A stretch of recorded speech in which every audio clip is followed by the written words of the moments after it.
Amis, si vous nourrissez votre chat avec Whisca, veuillez regarder cette vidéo. Ou si vos connaissances affirment avec insistance que Whisca est la meilleure nourriture, envoyez-leur ceci. Je vais vous expliquer la composition et vous montrer comment cette nourriture tue littéralement votre chat, au sens propre du terme. Vous savez que les ingrédients sont listés par ordre décroissant de pourcentage.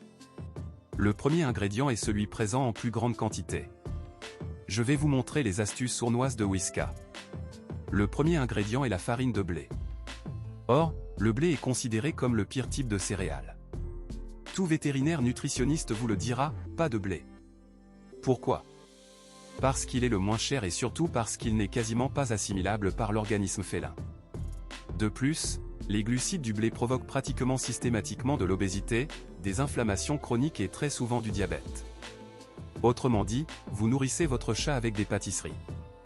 Le deuxième ingrédient est de la farine de volaille, pas de la viande de volaille, mais de la farine. Whisca précise, poulet et dinde, 4%.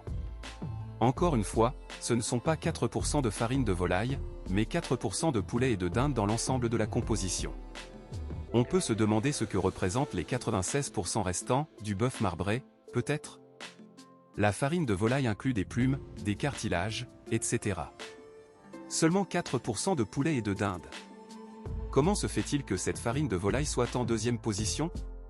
Parce qu'ensuite viennent les céréales et un extrait végétal en troisième et quatrième position. Whisca joue sur les mots, céréales et extrait végétal sont quasiment la même chose, mais en les séparant, ils évitent de placer les céréales en deuxième position.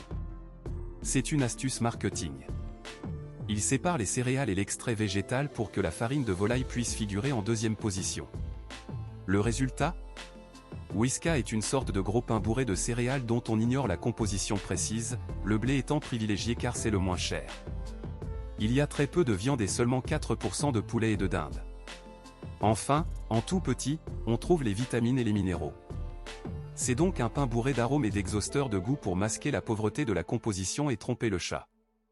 Si quelqu'un vous dit que son chat adore Whisca, sachez qu'il le tue, par ignorance.